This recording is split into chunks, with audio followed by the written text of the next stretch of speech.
This is Yeah. And that's really the one thing I want people to take to understand is that the Respect for Marriage Act does provide some protections, but it only provides protections to people who are wealthy enough to go to a different state and get married, or protections for people who are already married. But what about young queer people who want to get married? Young people who don't have money to go to a destination wedding to a state where they're allowed to. Like, if you're going on a destination wedding, you should go someplace fun. You shouldn't have to go to, I don't know, Kansas because same-sex marriage is legal there, right? Like, it just Lord. it just doesn't make sense. And it's really a matter of, once again, poor people, queer people getting the short end of the stick. And that seems to be how this administration rolls. I was looking at some of the data, and I realized that because of my current financial situation, this big bitch ass bill that got passed there might be some benefits for my household. Like financially speaking, this administration is better for my personal pocket than perhaps a Kamala Harris would have been. I don't think Kamala Harris would have hurt my personal pocket. And even if she did, quite frankly, I believe in shared burden carrying. And those of us who have the capacity should carry a little bit more of the burden. So I'm not opposed to that. But we're in a moment right now where it's the bottom 20% of society that is absorbing all of the harm. They're the ones that are losing their health care. They're the ones that are getting exposed to the violence of what happens when you don't have a social safety net. The middle class is going to not be great, but they're not going to be as terrible. It really is the least empowered people of our society who are going to bear the brunt of this. And the challenge is that a lot of us as Black people, especially if you are one or two paychecks, if you're at least two paychecks away from the poorhouse, we seem to think that we're permanently in this good position. As I just said, this is currently, it's not bad for me financially right now. But we're in a situation where, let us be clear, if they get rid of Obergefell, and this is again going back to my homophobes who are still trying to find a way to be joyous about this, Obergefell, if it is part of the right to privacy, and the right to privacy also includes your Black ass being able to show up in public and like be not considered a slave, then just be crystal clear that when they get rid of this, they are coming for your Blackness. Your heterosexual Blackness is also going to be on the chopping block. And all I know is, Imani, it seems to me that when people are moving like they want to reestablish the legal framework that would have allowed for enslavement, and they're passing laws and repealing laws and reinterpreting laws that create a legal environment where, not that we're going to be enslaving people, but if we wanted to, it could happen. There's no legal framework to prevent that. I just believe that means we should just follow this road down to its natural conclusion because, and I always say this, Marcus Garvey has that quote, what Africans have done, Africans can do. It ain't just true for us. And what this society has done, this society can and is preparing and in many ways already redoing again. And that concerns me a lot. Yeah, I mean, it should concern you a lot because, I mean, if you want to think about what the history and tradition of this country is, it's ugly. Yeah. It's really ugly. Yeah. It's only gotten more fair in recent times. And even then, it's still not fair. Right. And so you have Clarence Thomas talking about, the due process clause says you have the right to life, liberty. Right. And Clarence Thomas is saying, well, liberty just means freedom from physical restraint.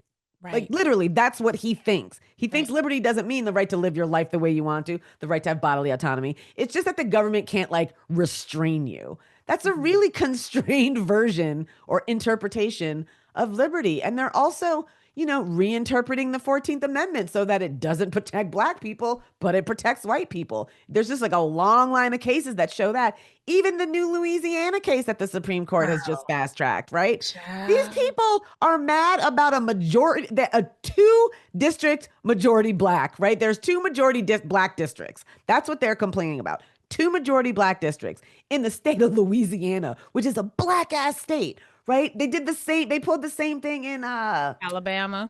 Yes, yep. Thank you. And it's just Mississippi.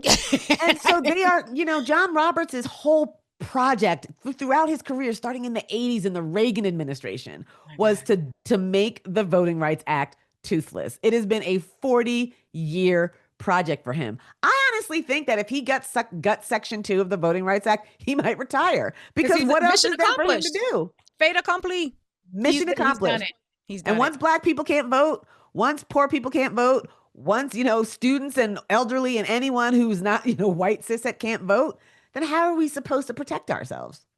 Well, all I know is we are in a moment right now where the people in power are working to ensure that anti-racism is illegal, which to me says racism is legal. We are Yes. in a position right now where the people in power are working to say all the protections that Black people spent decades fighting for, that the gay community spent decades fighting for, all of those are no longer legal unless we're using them to protect white people. Yeah. I just it's not just that the writing is on the wall. I feel like the ancestors are like, hello, hello Right. from the other side. Hello from the other side. Get your shit together now. It's Yeah. here. It is here.